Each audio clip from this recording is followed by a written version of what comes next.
and welcome back to Let's Play Legend of Zelda Twilight Princess. We get to go get hold of some rubies now, because we have a slingshot to buy.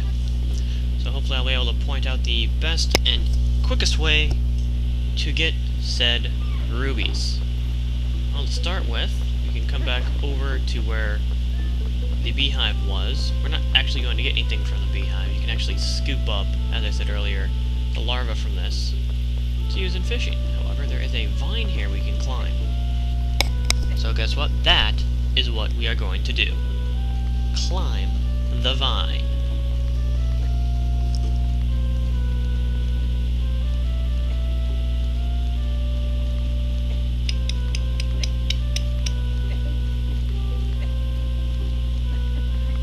Once we get up here, kind of adjust your camera angle and be careful, because you can fall. We have a couple of rubies up here. We have a blue ruby, worth 5, and the ever-popular...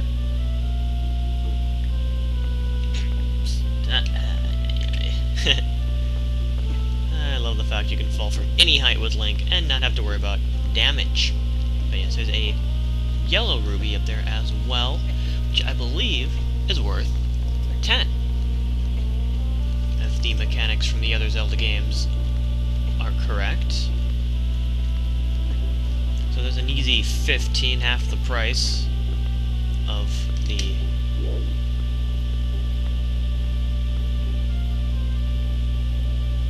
slingshot right there. See, then we can just jump down. Oh, that was wrong. I didn't roll. If you don't roll, you will not make the jump. Now, of course, yes, the chickens are back, and... yes, do not attack the chickens. They will fight back. I don't think they'll actually outright swarm and kill Link like they did in Ocarina of Time. Yeah, so you got the ladder back here. Just cross the bridge and take the right, instead of going behind the windmill. Some boxes we can climb up. We have a chicken over here. A ladder to the top of a house. This is, I believe, the mayor's house over here.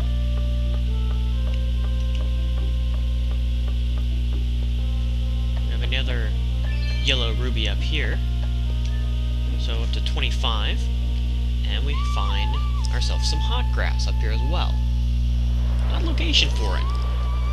Really it is. But it serves a very, very good purpose.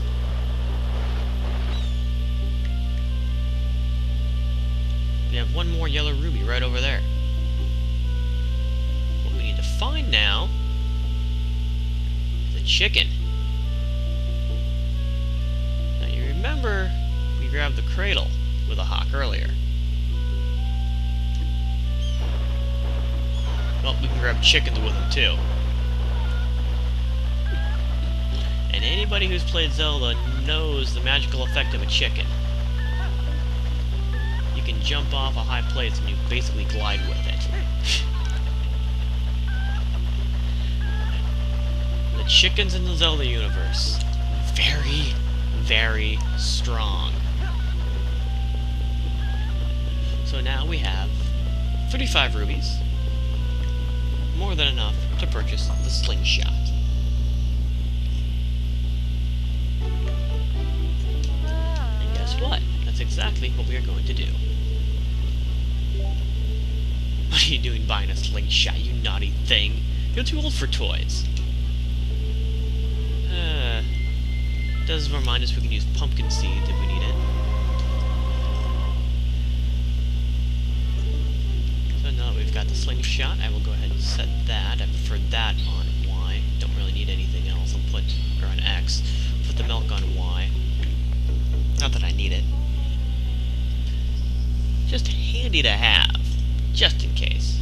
No, stuff happens. So now we get to go back to Link's house.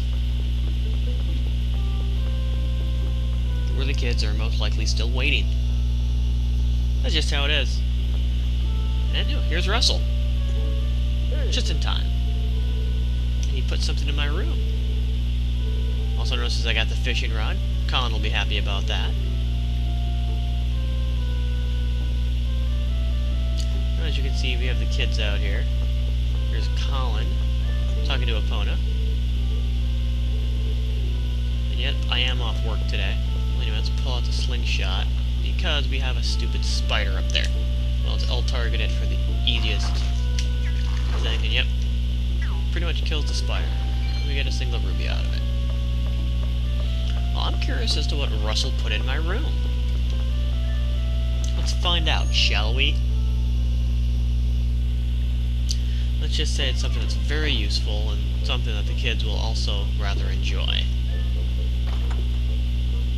A wooden sword.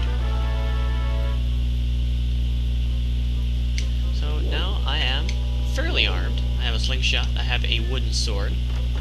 It's actually fairly sharp. Either that or the skill Link has with a sword more than makes up for it. So let me come over here, talk to the group, and yeah. They're all, wow, a slingshot! And we get to try it out. Or show it off, I should say. Must say, they were quick in setting this up. I don't remember any of this here before.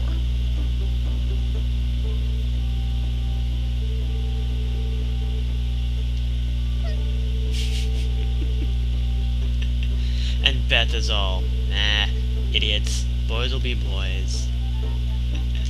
I hate to say it, but Beth, you're gonna like this as much as they are.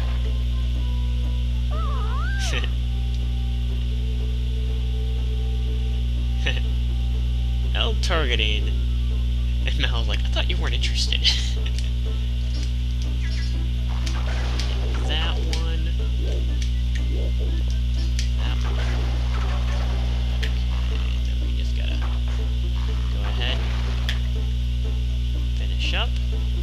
You'll notice pretty much it's really easy to aim a slingshot. Take them all out. They're all amazed. They thank me for it. What are you gonna do? Really, there's not much you can. You can use swords and slingshots and everything. And then he reminds me about how the monkeys have been causing trouble. Now I can say yes or no, doesn't matter, I have to say yes. Just one of those things, you know? That move! They're all like, you just swim with B, right? He mimics with that little stick of his. B while L targeting. Best like, ooh, I want to see the other move, Link. Yeah, it's like, wasn't she not interested in this before? Oh, wrong one. I don't did that on purpose. There's the stab. And she's all, you know, gushing. The spin attack. And Mel's like, oh, that's hard to do.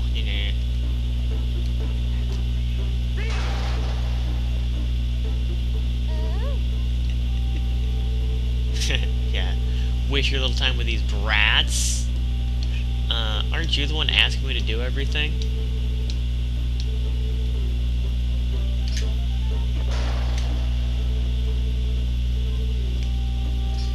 And Mal will remind you what you have to do. And yeah, you literally slice the wooden bucket off the dummy's head. Yeah, that's fairly sharp.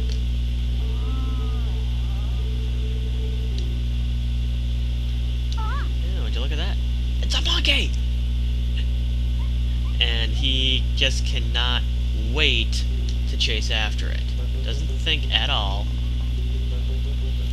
And all the kids decide to run off into the woods. But what am I supposed to do? Do I just sit here and let them run off and get in trouble? Or what? Well, obviously I'd chase after them. None of them know how to fight. If they get in trouble, well,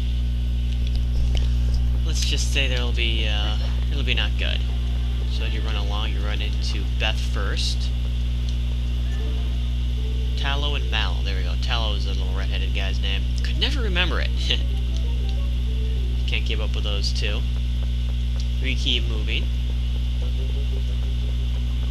And we run into Mallow.